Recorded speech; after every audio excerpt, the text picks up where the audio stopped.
Tonight on Primetime Politics. It's an unacceptable situation that our border is closed. No, we're not going to be suspending the agreement. A new ruling on the Safe Third Country Agreement, a public safety minister under fire, and cross-party talks on foreign interference. A look at this week's headlines with our panel of journalists. As a Supreme Court justice steps down, Canada's Chief Justice wants more transparency on the conduct of judges and more action to fill judicial vacancies. I'll speak with the Chief Justice, Richard Wagner. And we're becoming followers of our followers when we should be leaders. The former Conservative leader leaves Parliament, but not before a warning on social media and what he calls performance politics. Erin O'Toole talks about his farewell message. This is Primetime Politics.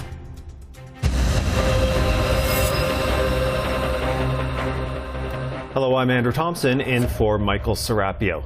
We start with the Safe Third Country Agreement. The Supreme Court says it does not violate charter rights on liberty and security. However, justices do want a lower court to rule on equality rights. The Canada-US agreement controls refugee movement on the border, and the two governments expanded it in March. Opponents say the agreement puts asylum seekers at risk in the United States.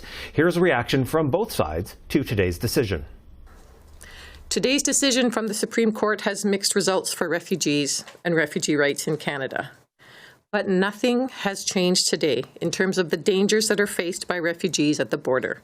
We continue to call for the government to fully and immediately withdraw from the Safe Third Country Agreement. It's important to understand that in addition to changing the posture at the border, that there are exemptions that exist. Exemptions that exist for people who have family members that are in Canada, for unaccompanied minors, and for other public policy reasons. The discretion of officers at the border to implement decisions, despite the fact a person may have crossed through the United States, is an important component that will allow people to continue to make a claim where the facts determine that they, in fact, were not safe in the United States. Well, let's talk about that Supreme Court decision and more with our journalist panel. Tonda MacCharles is the Ottawa Bureau Chief for the Toronto Star. Joël-Denis Bellavance is Ottawa Bureau Chief for La Presse. And Bob Fife is Ottawa Bureau Chief for the Globe and Mail. Tonda, I want to start with you. We have this ruling on the Safe Third Country Agreement today. What's the significance?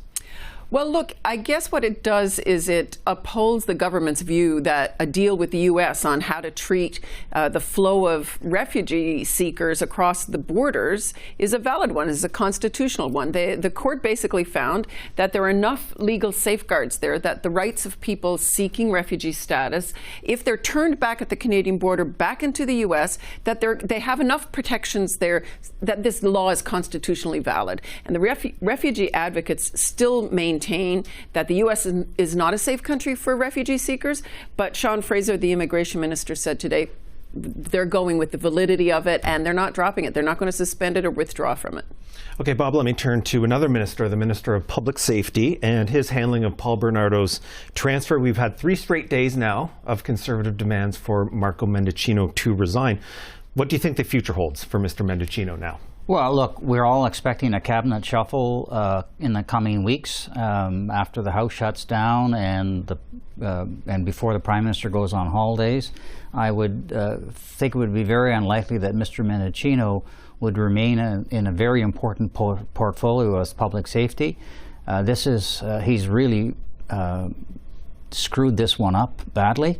And this falls a couple months ago when he tried to play politics with the gun control legislation and introduced a ban on hunting guns that were used by rural hunters and rural people and Indigenous people, and blew up in their face. They had to withdraw the legislation. And now he's completely mishandled the whole issue of Paul Bernardo, saying he didn't know, blaming his staff. Nobody gets fired. It turns out the Prime Minister office all knew. Nobody apparently told the Prime Minister. So I can't see him remaining in that portfolio. I think he'll end up getting demoted. Whether he gets dumped from the cabinet, I don't know. But it has not been a very good 6 months for Marco Mendicino, and this week has been really bad for him. Okay, and Joël-Denis, this week, we did hear Marco Mendicino say he's going to force officials to notify the minister about high-profile transfers, that he's dealt with the matter with his staff internally, that the transfer of Paul Bernardo, of course, is under review. But to Bob's point, we're dealing with one of this country's most notorious criminals. Do you think any of this is going to be enough? No, and the oppositions, I think, will keep demanding that Mr. Mendicino be shuffled out of his position or shuffled out of cabinet. I've talked to some cabinet ministers already, and they're speculating that they expect a cabinet shuffle in July. And some ministers speculated that who could take over Mr. Mendicino's portfolio? Mark Holland, who was parliamentary secretary to public security minister, and he's been doing well as a House leader in the House of Commons. Dominic LeBlanc. Dominic LeBlanc. Dominic LeBlanc's name is floated too. Also, so Both those names I've heard. yeah, so it's interesting that cabinet ministers are already speculating about the future of the cabinet, whereas Mr. Trudeau, I think, is still contemplating a cabinet shuffle. But to me, I think when Mr. Trudeau does shuffle his cabinet, he's got to read the riot act to his cabinet ministers, because there have been a lot of missteps from not only Mr. Mendicino, but Bill Blair, Harjit Sajjan, and so... Somebody needs to read it to the Prime Minister too, though. And Tonda, so just to go back to Marco Mendicino, reporters did corner him Thursday for a few minutes, but we still don't have a real clear view of how the communication was handled within his staff on the Bernardo matter. And we've just heard talk about Harjit Sajjan, about Bill Blair. We've heard testimony this week about CSIS intelligence on foreign interference, how that's being handled in the government. And we even have Liberals this week saying, yes, there are some problems here with how the government is handling information. What does this all add up to? Well, you know, it's not really clear that there's one storyline here. I mean, in some cases, you know, there are systemic problems with how CSIS communicated with political masters, and that's an agency. But what baffles me is how political staff, even if they thought that there was nothing Mr. Mendicino could have done to change the course of Bernardo's transfer, because it's an independent decision, they must have recognized the political ramifications for any government facing that question. And so why he wasn't given a heads up, none of that makes sense. It speaks to a bit of political complacency maybe at this stage in the mandate of the government, or maybe there's just been so much turnover in staff that their antenna isn't, you know, triggered to this kind of thing. But there are many problems, I would say. Or it's, I don't want to know. If there's something really bad, don't tell us, because you know, this track record is getting to be very bad. Yeah. And you know, if staff are under the unwritten rule is, if this is controversial, let's not tell the Prime Minister and let's not tell the minister, and then they can come out and say, well, we didn't know, it's my staff. So whether it's, you know, I guess a laissez-faire attitude to information, or it's a willful political blindness, either one bodes badly for the government, right? The government and the people in the key positions of power need to be aware of these things. And clearly there's something going wrong. I mean, on no planet was the decision to transfer Paul Bernardo something that should have just been left to a bureaucrat to just, oh, that's just some bureaucratic decision and we don't need to think or contemplate. What were the rights of victims? How does the privacy of Paul Bernardo trump the right of the families to know about it? Joël-Denis, weigh on here how the information is flowing. Yeah, well, that would be the kind of mistakes that you could see in the early stages of a government, not a government that has been in power for 8 years. It's amateur hour at its best. And there needs to be some kind of a shake-up from the top to the bottom to make sure that, you know, this government does not become dysfunctional, because that's sort of what we're seeing. You know, ministers not knowing key information about their department. That's not how government works. Well, I want to quickly turn to the foreign interference story and how that's developed with Joël-Denis, because 1 week ago we had David Johnston resigning, saying the partisan atmosphere had made it impossible for him to continue.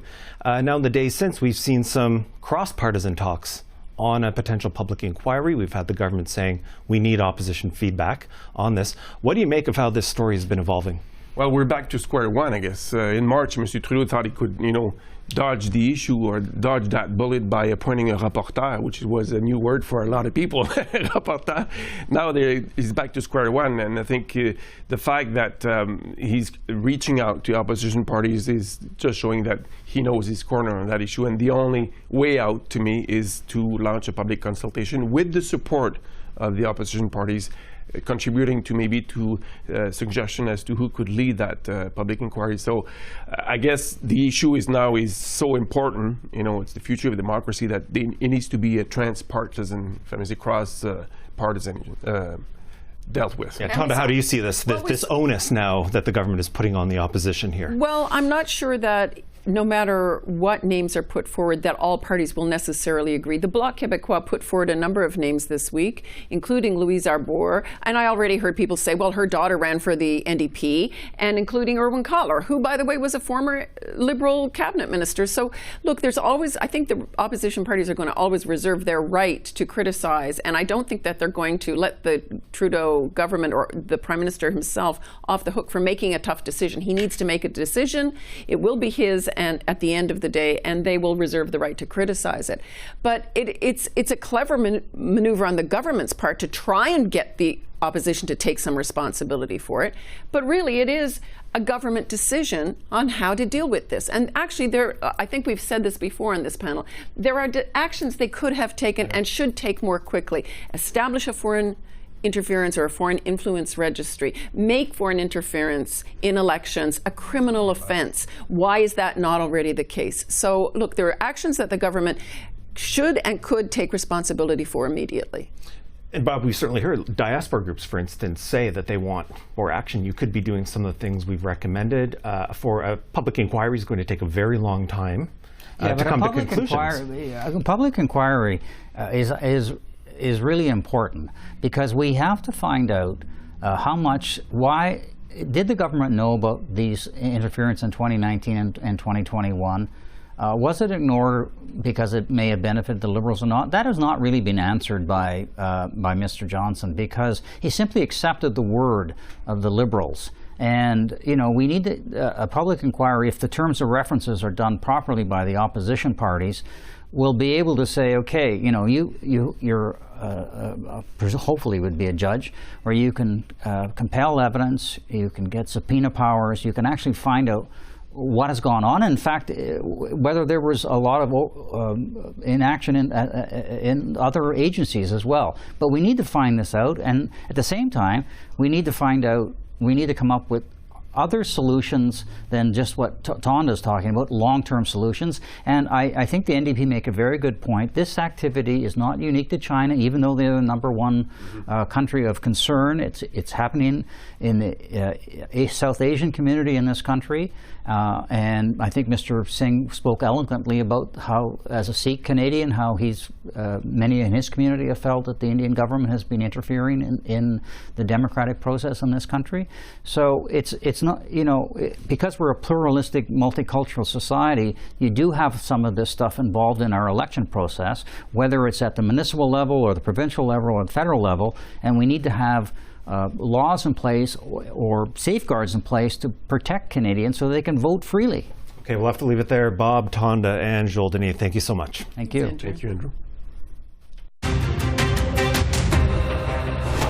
We must strive to inspire and be careful not to incite. And we must debate with insightful reason, not just tweet out of frustration.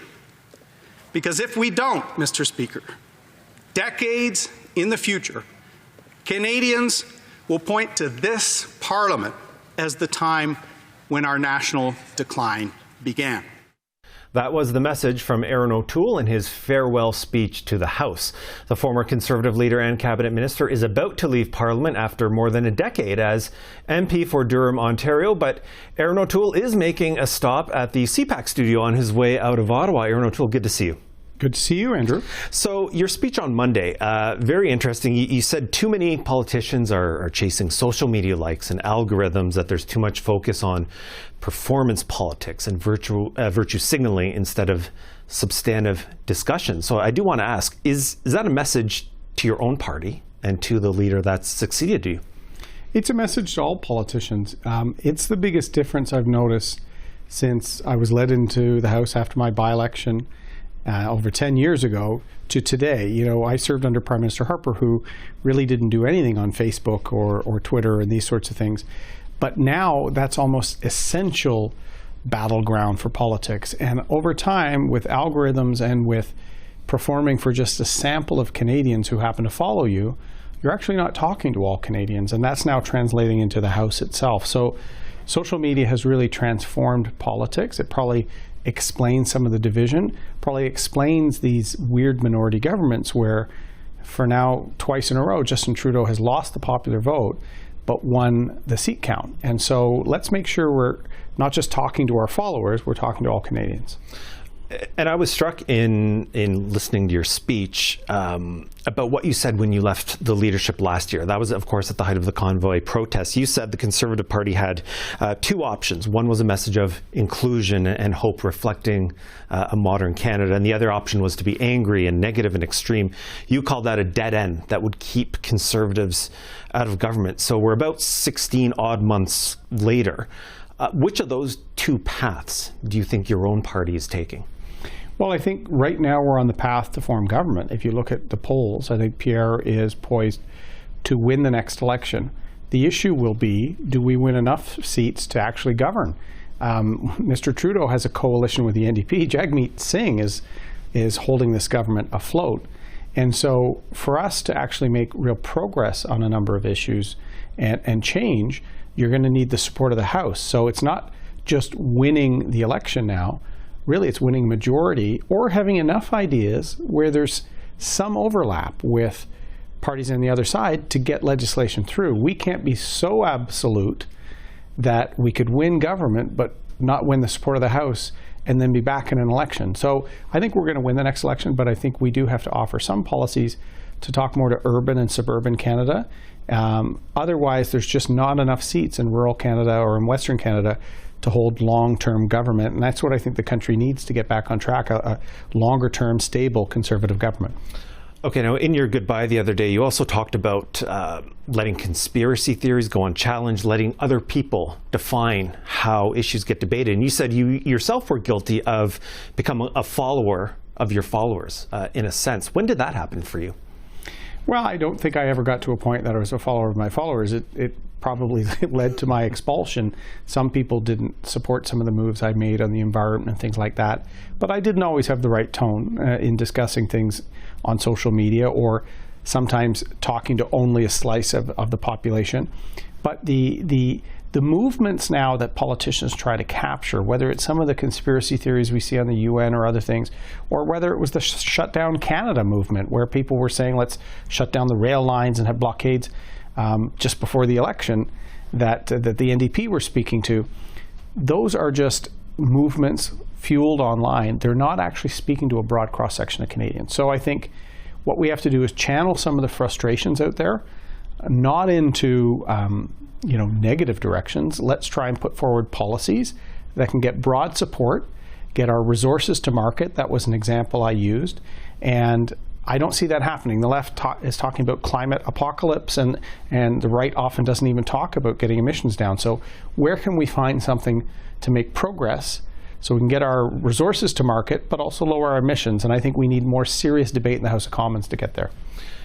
And I guess the key question is how you get to that point of serious debate when you have the power of social media, the power of technology, and how technology continues to alter how people consume information, how they interact with each other, what kind of information they're consuming. It's a big challenge for the MPs that remain on Parliament Hill, whatever party they're in. It is a huge challenge, and this is one area we've seen some political cooperation. We've seen Conservatives like Bob Zimmer and Liberals like Nathaniel Erskine-Smith work on transparency for algorithms and for social media companies, because I think a lot of Canadians don't realize that you watch that one video, you're going to then be teed up 6 more, and soon you don't even realize that you are looking at one line of content and you're not getting a broad view.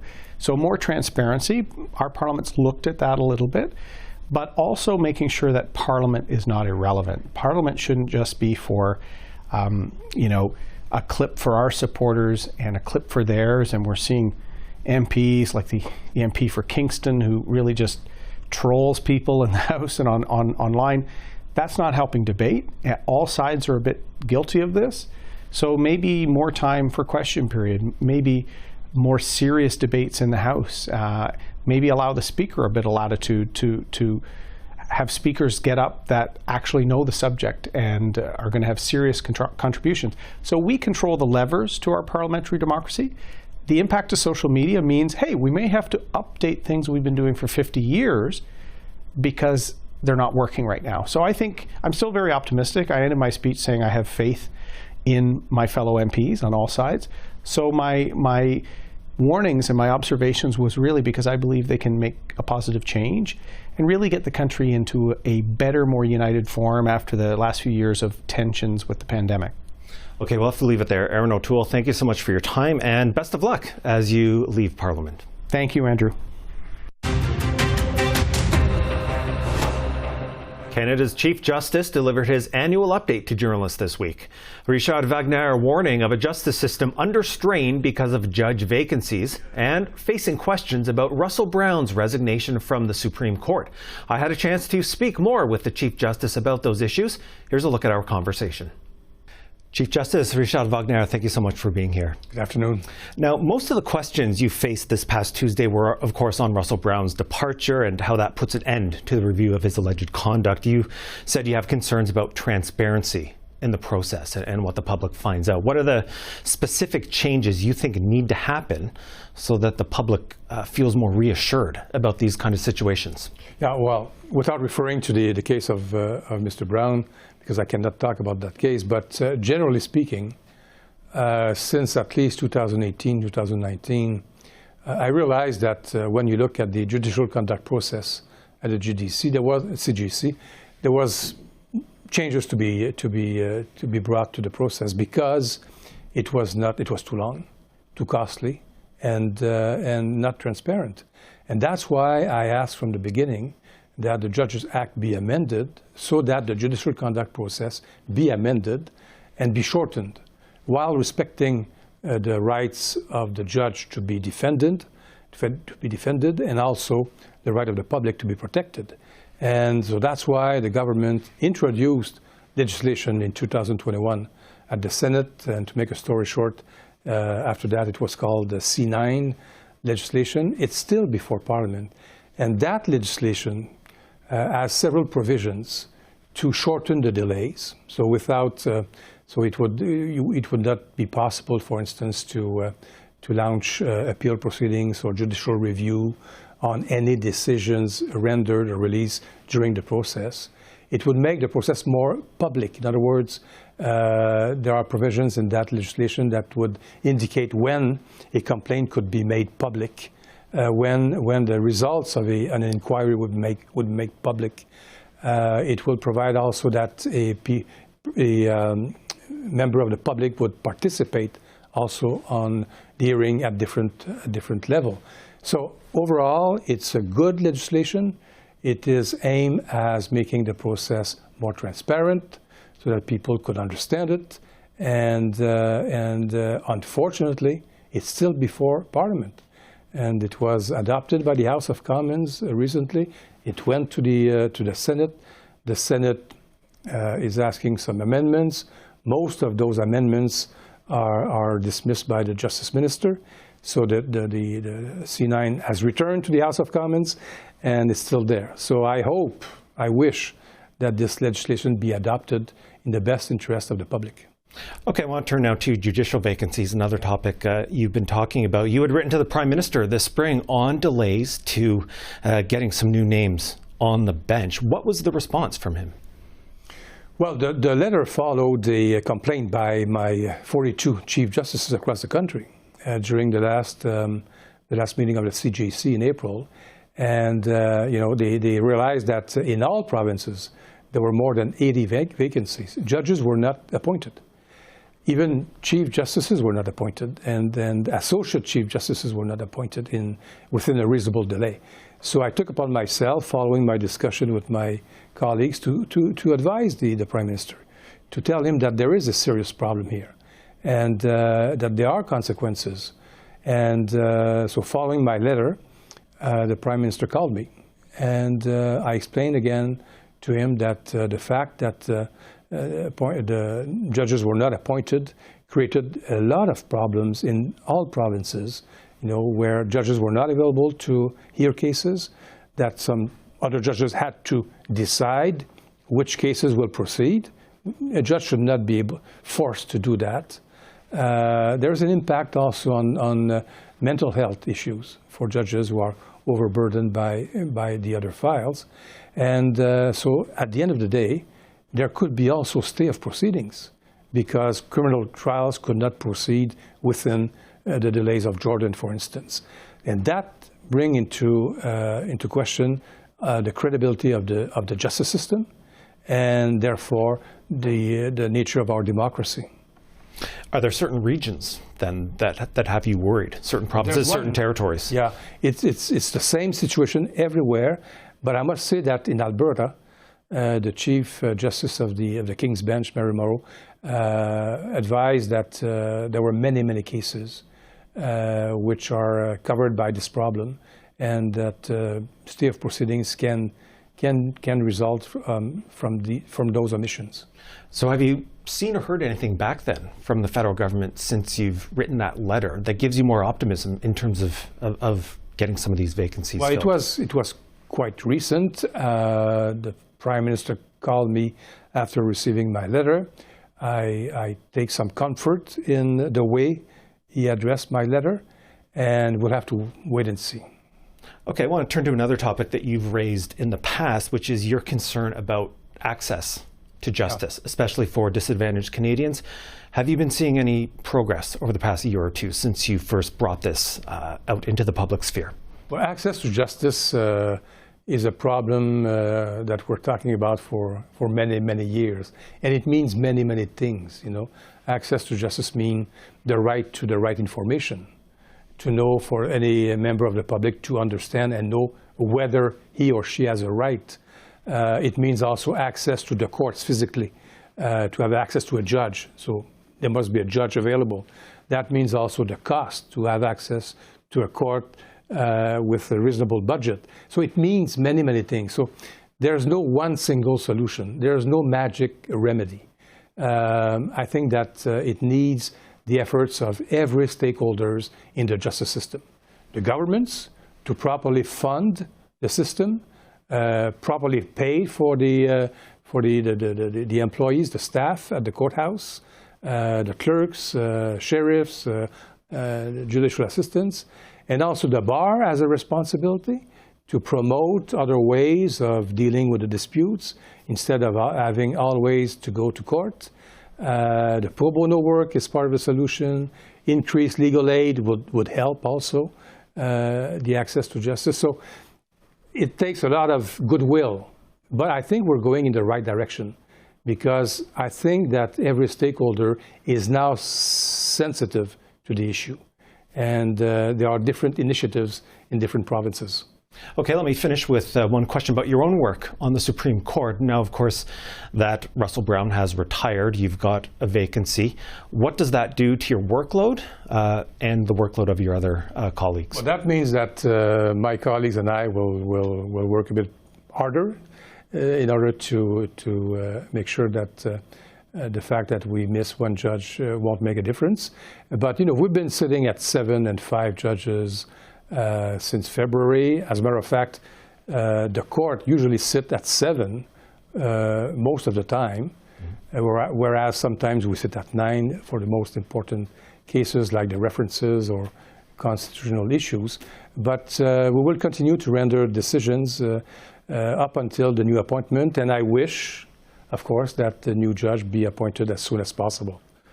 Okay, we'll have to leave it there and wait to see what happens on that front. Chief Justice Richard Wagner, I want to thank you so much for your time. Thank you. My pleasure. And that's all for this edition of Primetime Politics. I'm Andrew Thomson, and for all of us at CPAC, thanks for watching and have a wonderful weekend.